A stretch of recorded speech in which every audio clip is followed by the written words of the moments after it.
Jadi siklon tropis Senyar ini pada waktu pembentukan bibit dia berasal dari utara dan sebelah dari Malaysia ya. Jadi pada waktu tanggal 21 yang lalu dia pembentukan masih 95 B dan ini akan bergerak menuju Aceh dan nanti akan menyeberang ke Samudra Hindia. Nah, Assalamualaikum warahmatullahi wabarakatuh. Izin menambahkan yang disampaikan Bapak Kepala bahwa siklon tropis Senyar ini muncul di area monitoring wilayah deteksi risiko Jakarta, namun untuk area of responsibility-nya adalah bagian dari India, sehingga memberi namanya Senyar dari 95B. Kemudian yang perlu ditekankan adalah dampak pada saat pembentukan, di mana pembentukan akan menyebabkan terjadinya angin dengan kecepatan 34 knot atau lebih. Kemudian curah hujan itu juga akan meningkat seiring dengan siklon tropis ini menjadi matang, dan harapannya bahwa masyarakat dapat melakukan mitigasi di wilayah-wilayah yaitu di sebelah barat, karena siklon tropis ini akan bergerak dari sebelah timur Aceh menuju ke sebelah barat dan akan menyeberang ke laut India, dan ini wilayah yang akan dilalui di wilayah darat tentunya akan menimbulkan kerusakan ataupun dampak hujan lebat dan angin kencang. Demikian Pak Tovan yang bisa ditambahkan. Jadi siklon tropis Senyar ini pada waktu pembentukan bibit dia berasal dari utara dan sebelah dari Malaysia ya. Jadi pada waktu tanggal 21 yang lalu dia pembentukan masih 95 B dan ini akan bergerak menuju Aceh dan nanti akan menyeberang ke Samudra Hindia. Nah, energinya itu yang diambil adalah energi dari laut hangat, dan inilah yang menyebabkan dampak kerusakan di Malaysia kemarin. Namun belum disebut sebagai siklon tropis Senyar karena pada waktu itu tekanan sudah belum mencapai di bawah 1000 milibar. Jadi hanya kecepatan anginnya yang sudah mencapai 34 knot. Kemudian bagaimana cuaca yang dampaknya di bagian Jawa dan lain sebagainya. Karena ini berada di wilayah utara, tentunya untuk Jawa itu adalah wilayah selatan, lebih didominasi oleh cuaca dari awan-awan konvektif yang memang tumbuh dari Samudra Hindia sebelah selatan Pulau Jawa.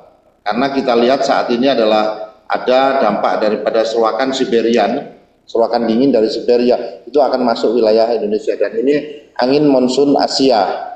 Demikian.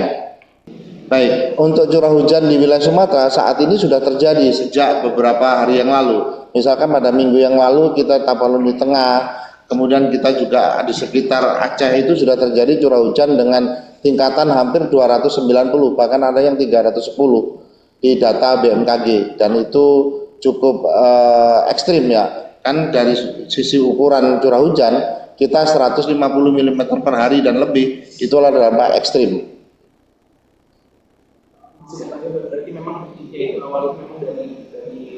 Betul, iya. Jadi bibitnya tumbuh di utara wilayah Indonesia, tepatnya dari laut di Natuna. Kemudian dia bergerak dari Malaysia. Kan kalau bisa lihat ya, dengan tipe 95B itu adalah menandakan dia lahirnya dari Teluk Benggala, dia. BMKG memiliki kemampuan untuk memprediksi juga arah gerakan berikutnya, akan disampaikan oleh Pak Direktur Meteorologi Publik ya. Oke, baik. Untuk menambahkan bahwasannya siklon Senyar ini sebelumnya sudah kita identifikasi sejak 21 November. Jadi BMKG mempunyai kemampuan prediksi bahkan sebelum bibit siklon ataupun siklon tropis itu tumbuh. Dan tentunya ini juga kami terus pantau dan pergerakannya memang akan menuju daratan. Oke, saya ulangi ya. Urgensinya adalah bahwa siklon tropis Senyar ini akan memasuki daratan Aceh. Kami bisa memprediksikan bagaimana pergerakan siklon tersebut beserta intensitasnya. Dalam 24 jam ke depan, kami prediksi ini akan berada di daratan Aceh. Oleh karena itu, tentunya perlu tadi kesiapsiagaan, kewaspadaan, utamanya di wilayah yang terlintasi siklon Senyar tersebut. Demikian tambahannya Bapak. Terima kasih. Jadi kalau kita lihat memang untuk perakiraan musim hujan itu akan tetap. Kita lihat bahwa musim hujan itu dari sisi waktu itu adalah 6 bulan sekali. Sedangkan siklon tropis ini dengan adanya siklon tropis bukan berarti musim hujan itu akan lebih cepat, tidak.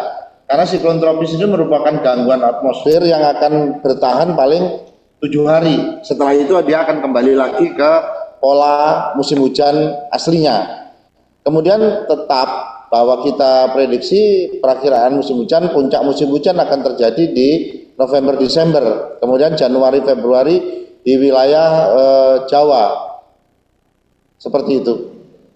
Untuk potensi longsor dan banjir itu tetap, karena curah hujan itu hanyalah salah satu faktor yang menjadi penyebab banjir maupun longsor. Di samping ada longsor, curah hujan itu ada faktor yang lain, yaitu faktor terkait lereng, topografi, kondisi lingkungan, itu yang kita perlu perhatikan. Nah, untuk di Jawa seperti yang kita lihat kemarin pun juga sudah terjadi pada waktu bulan November ini di Cilacap maupun Banjarnegara.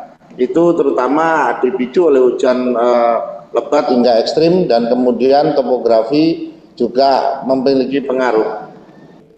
Untuk yang kita ketahui bersama, untuk kejadian banjir dan longsor di Jawa Tengah ya, yaitu di Cilacap dan Banjarnegara, memang kita melakukan operasi modifikasi cuaca. Awalnya kita menerbangkan 2 pesawat, akhirnya 5 pesawat, dan per hari ini itu sudah dihentikan.